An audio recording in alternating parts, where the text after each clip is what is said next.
and good afternoon to all of you that are joining us today. My name is Marcella, and I'm pleased to announce that we are going to be having another Cosmic Weather Report live with Soul Level Astrologer Mark Borax.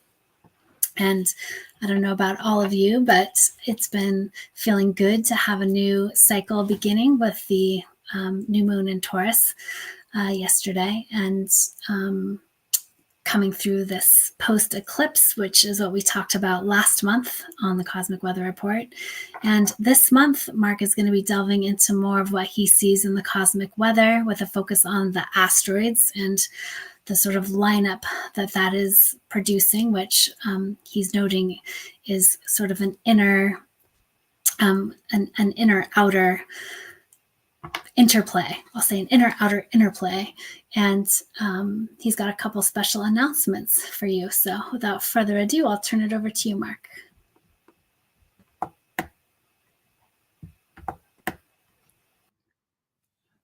Thanks.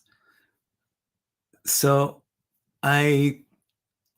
this is the start of my 40th year in astrology. It was 40 years ago that my lover at the time, a woman named Suzanne in Burlington, Vermont, gave me my first astrology book for my 30th birthday. And she said, "Here, I think you'll like this."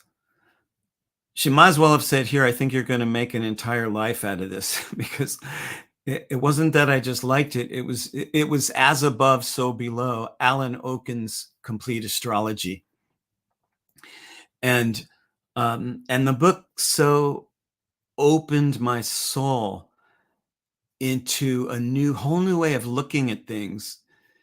It was multidimensional enough to overcome my distaste for narrow dogmas and ways of thought that are maybe spiritual or religious, but turn out to feel to me more limiting and imprisoning than freeing. And I felt really freed by that. And as an offer to my long-term readers and clients, as well as my brand new readers and clients, I'm offering a deep anniversary discount on all my sessions at different prices. And my basic hour-long session is normally $519, and I'm offering it for the month of May. If you book your session now, for $319, $200 off. And that's my way just to give back a little something to the world of astrology after 40 years of making a living at it. Throughout the month of May, there's this situation in the lineup of the 15 planets that I work with, the 11 normal astrological planets, and 4 of the main asteroids, Vesta, Juno, Ceres, and Pallas Athena.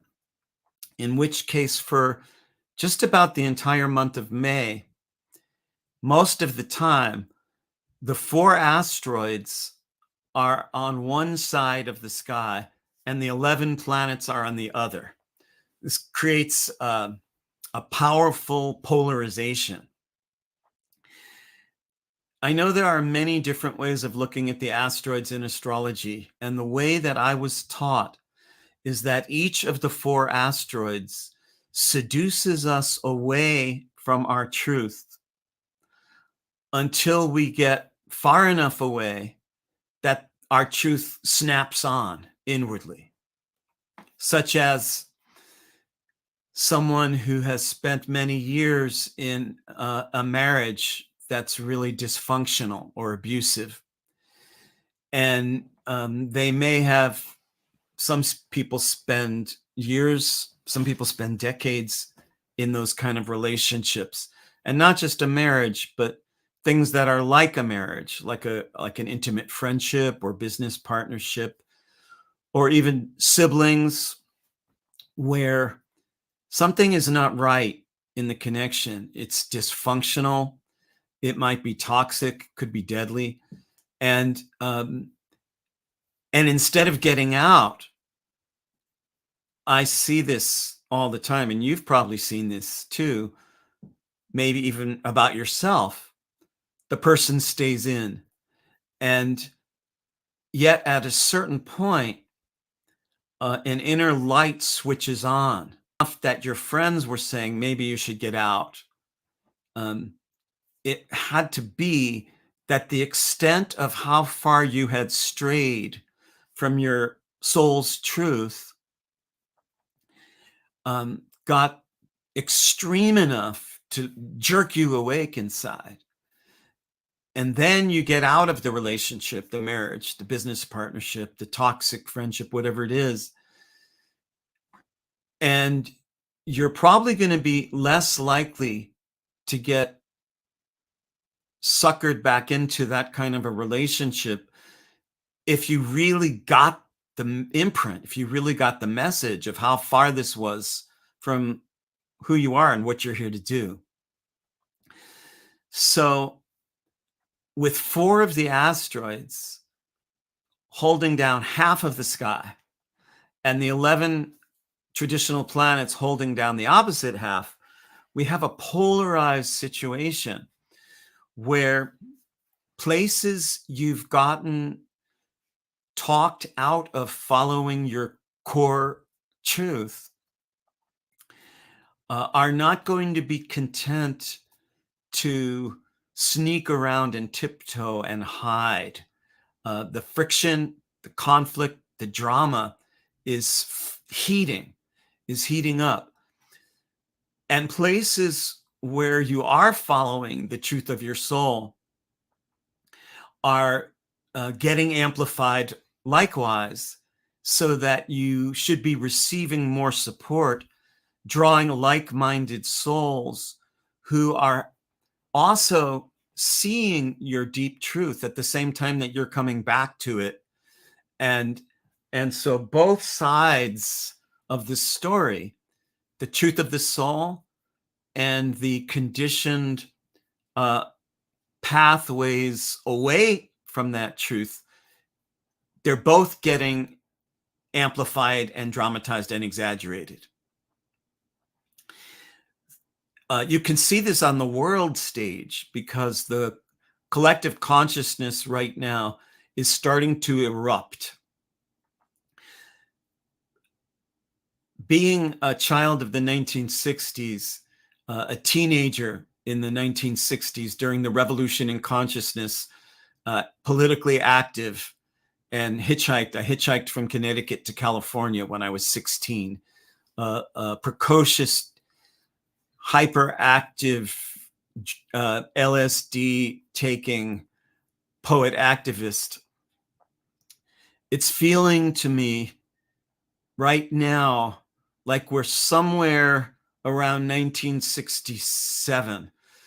1968 was the key year of the 1960s.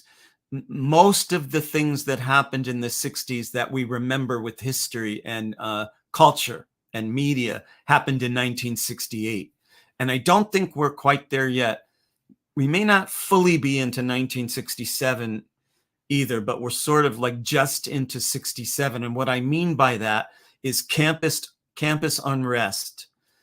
The college kids and now high school kids, of which I was one in the 1960s and 70s. I was a high school kid who was strongly influenced by college civil disobedience. I got my high school to walk out to protest Nixon's secret bombing of Cambodia in, I think it was 1970. And right now, there's more campus unrest, civil disobedience, and students and faculty crying out than any time I've noted since the 1960s. This is one of the things I mean when I say it feels like we've just kind of entered 1967.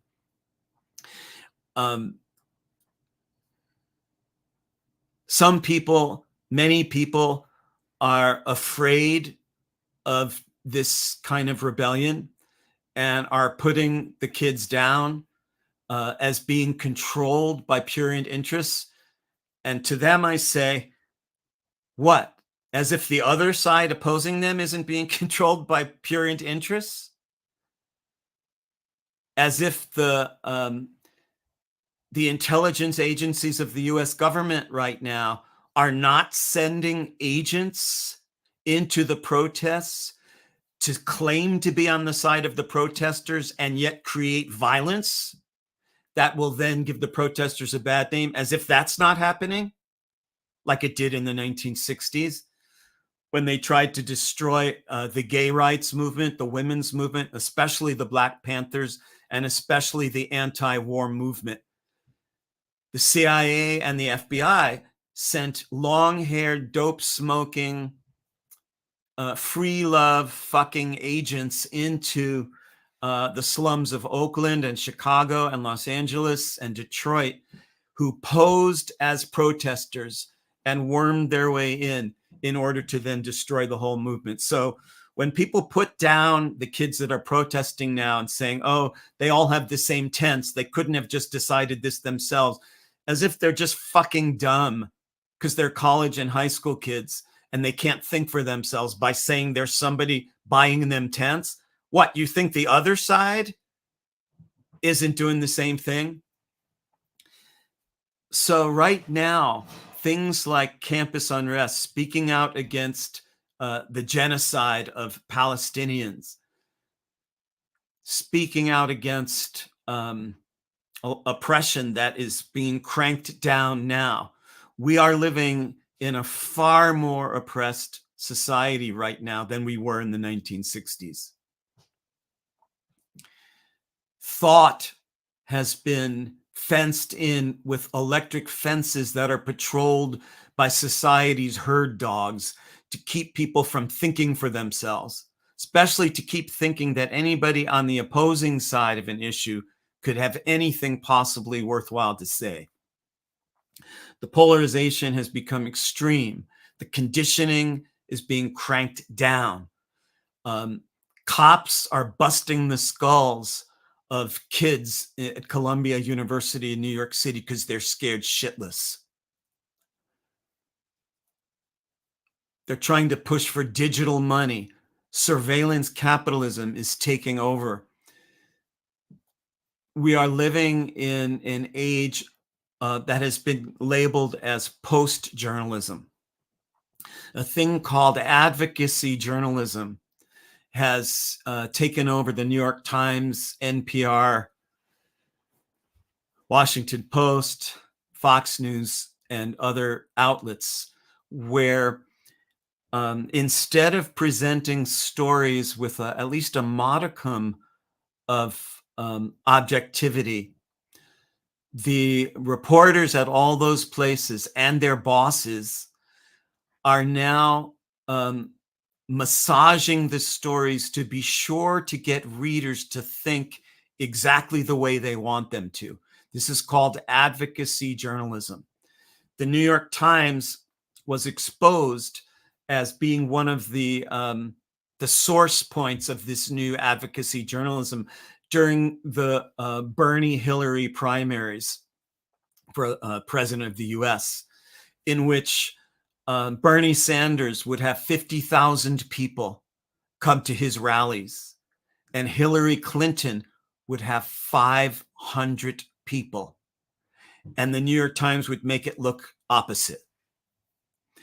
Advocacy journalism. We can't dare to let anybody think Bernie Sanders could or should be elected because it's just too impossible to think that Trump could be president. So we have to turn around all the stories and report them only in the way we want to get you to see things.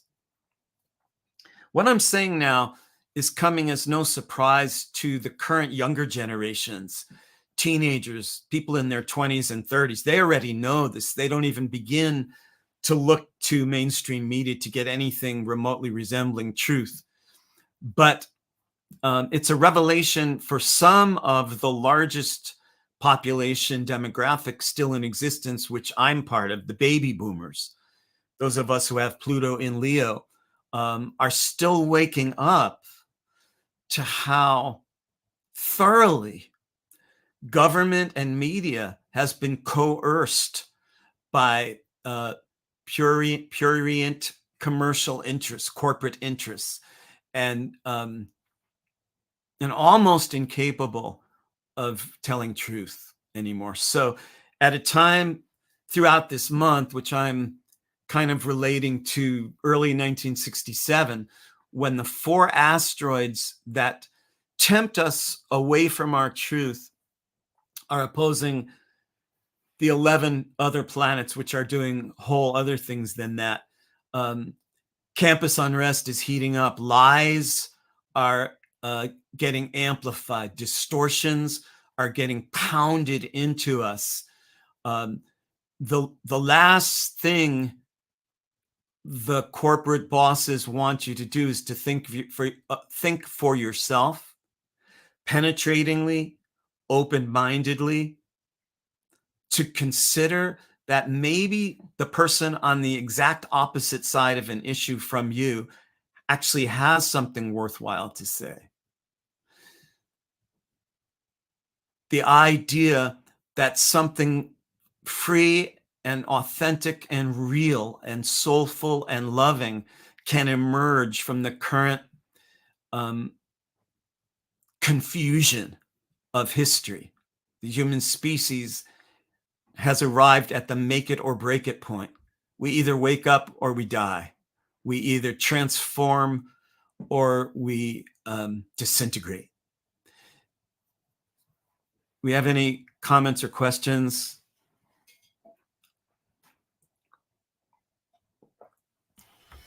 Oh, good question. Let's see here. I'm not seeing any comments right now. Okay.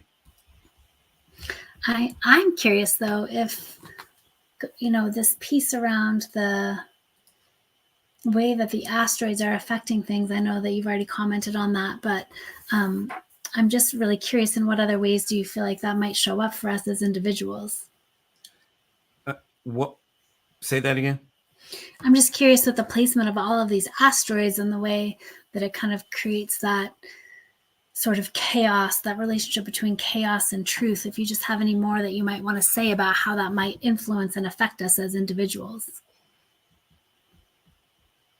Yeah, because my theme here is outer chaos pitched against inner truth. So when things around you, both in your local vicinity and your expanded affinity circles, like the whole world, astrology has infinity circles that include the universe, the galaxy, the solar system, the earth.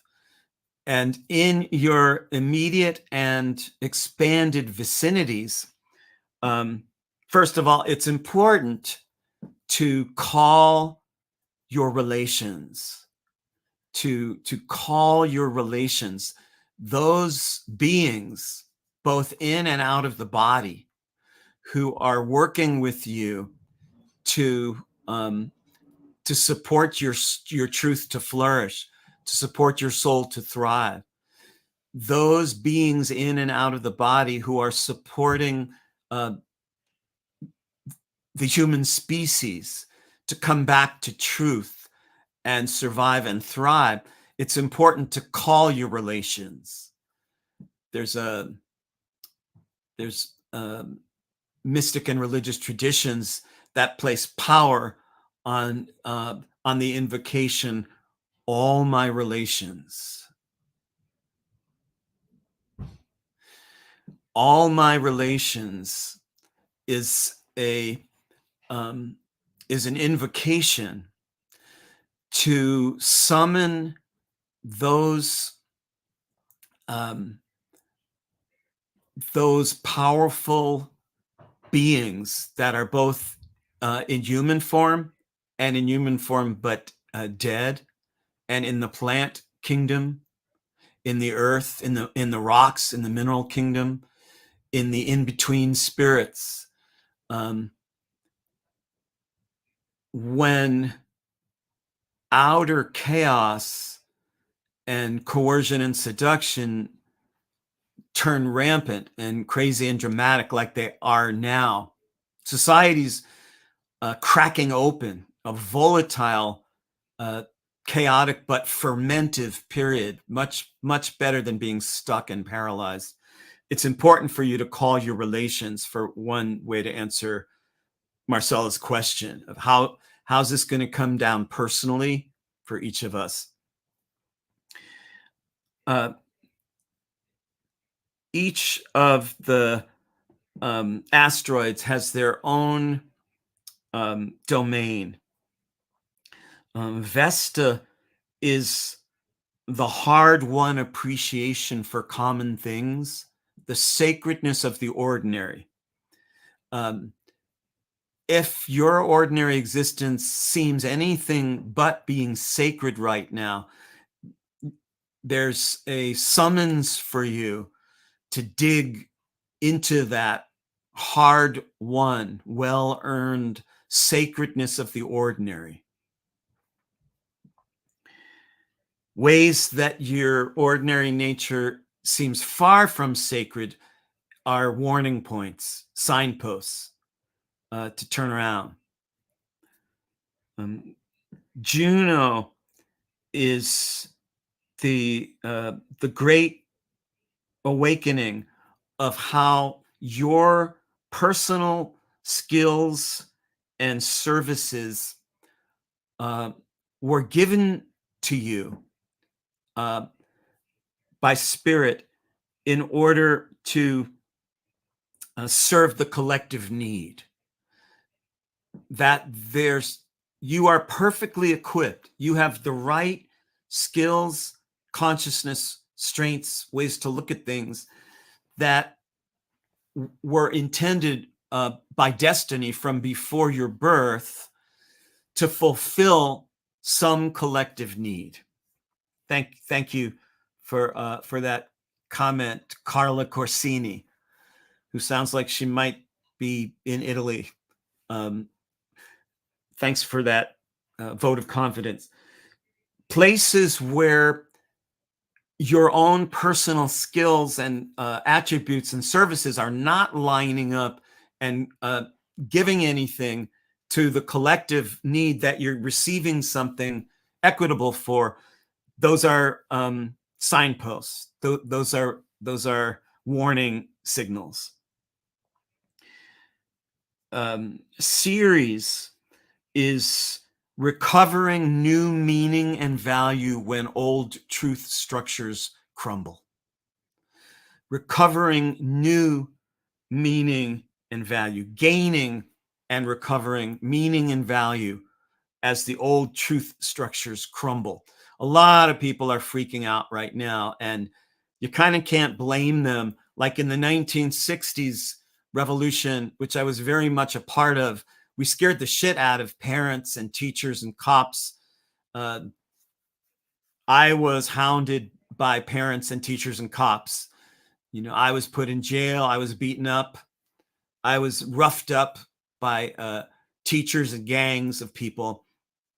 And similar to that time, this time, the restoration of truth is being opposed and belittled and misjudged by both the right and left.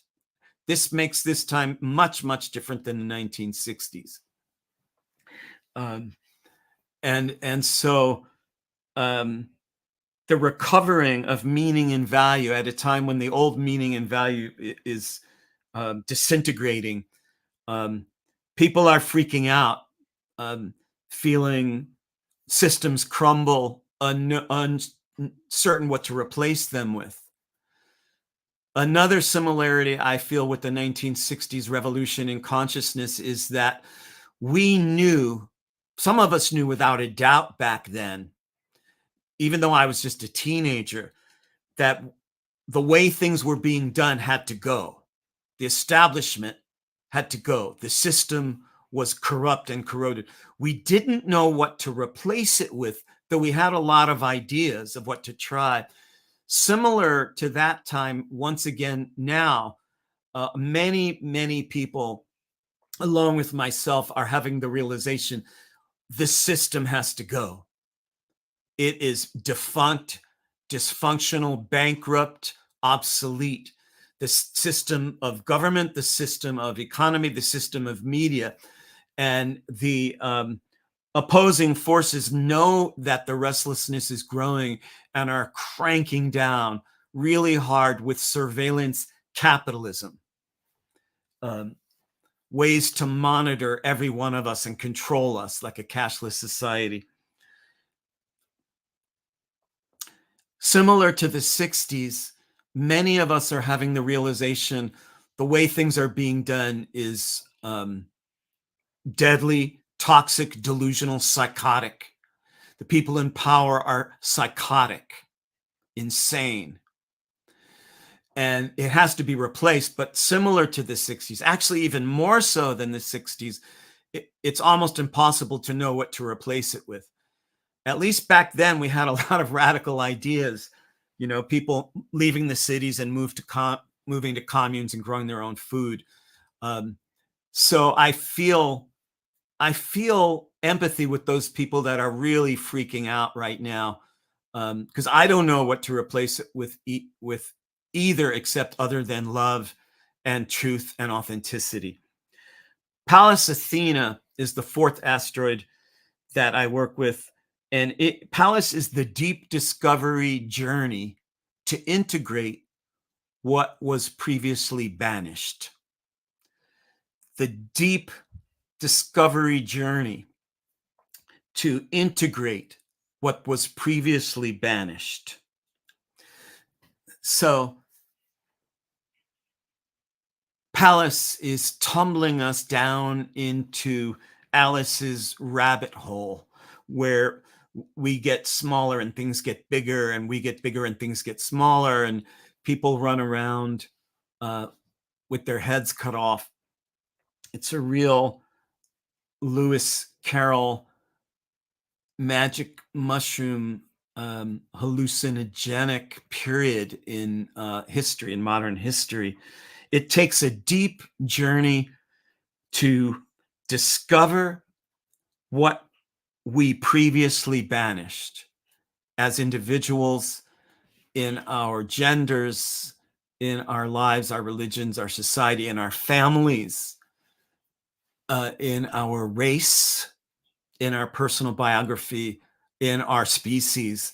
Those things, the hidden shadow, the disowned shadow, the inconvenient truths, are no longer willing to remain dormant and go easy on you. It's all bursting out. Any other comments or questions?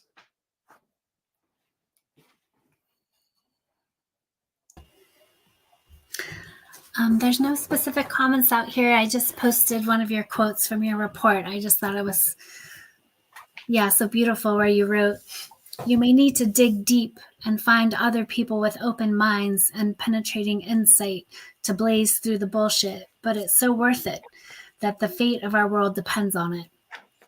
And I just, after you went through all of the asteroids, it just felt important to sort of bring things back to that place where, amidst all of this chaos, to really find that equal and opposite point within us that can meet that chaos with the truth of who we are.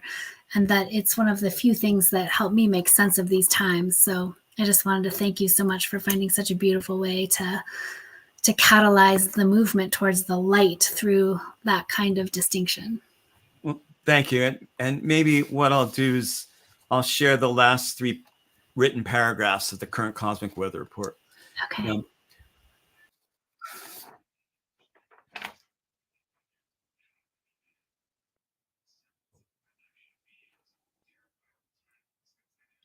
Reporters at the New York Times, NPR, and other major outlets no longer even pretend to provide balanced, thought-provoking ideas that encourage us to think for ourselves. Instead, they tell us what to think, pre-digesting events to push the side of the story their corporate owners tell them to.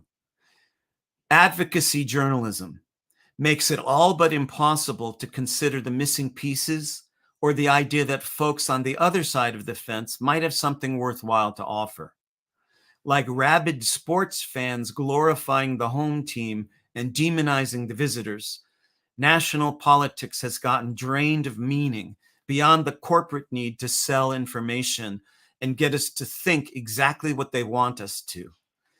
In this respect, neither the Democrats nor Republicans are any different. In the beginning, the press in this country was established as a government watchdog to keep politicians serving the people rather than getting away with murder and serving themselves. No longer. Now, instead of freedom of the press, we need freedom from the press. Once a person has gotten driven away from what they know in their gut, the friction of living far from truth can snap on a light of the soul that empowers you to meet outer chaos with inner truth. In the current political witch hunt climate, you may need to dig deep and find other people with open minds and penetrating insight to blaze through the bullshit. But it's so worth it that the fate of our world depends on it. Beyond corporate news lies the news of the soul, where something substantially different wants to happen. College kids know this now, like they did in the 60s, and have taken to the streets. And I, for one, gleefully cheer them on. And I just want to say that as bad as corporate mainstream news always has been, it's worse than ever now.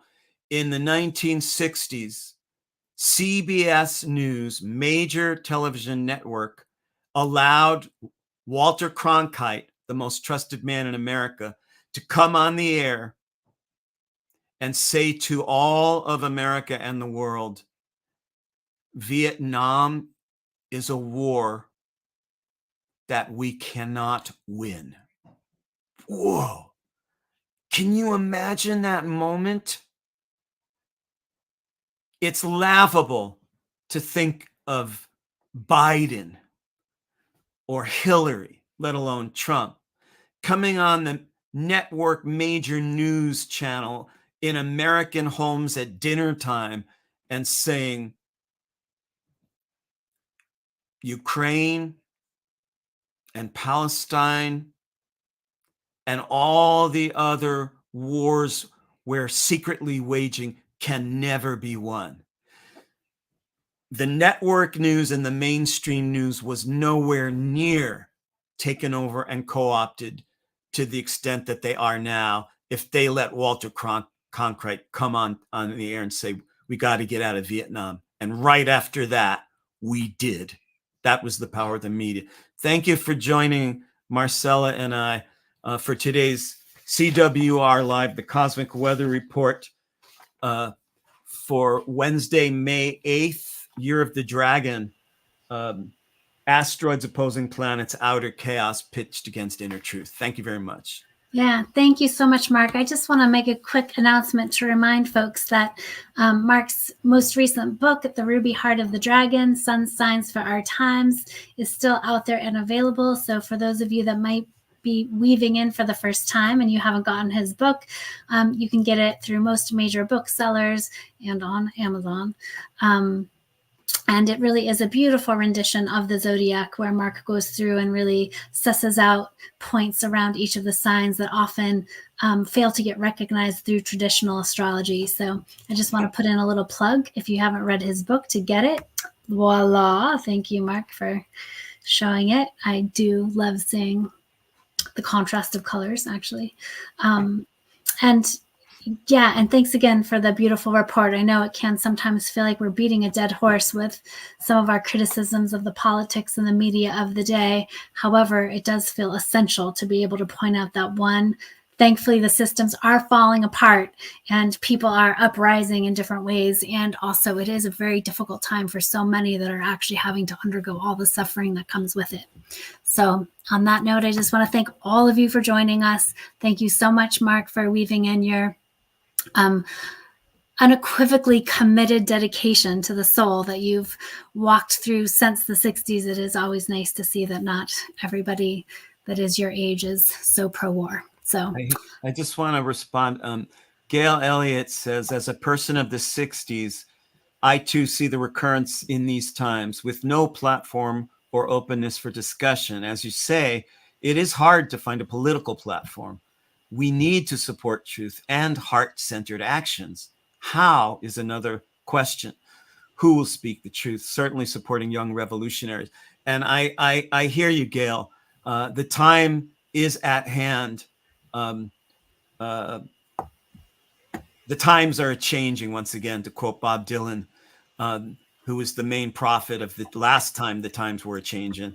They're changing again. And it is hard to find a political platform. And almost any possible political platform is going to feel untrustworthy to a lot of people now. But what we can know is that the deep restoration of truth and soul that is being born inside you right now, Gail, is being born inside many, many, many people all over the globe. And it being born in you, like a rainstorm, like the beginning of pattering raindrops all over the world, is going to pool up into puddles. So even though we don't know what platform we can use, what's really going to happen deep down in the soul, we got to know this is the return of love. This is the return of truth. You will find allies. The movement will find its own way. And thank you all for joining us. Take care till we meet again.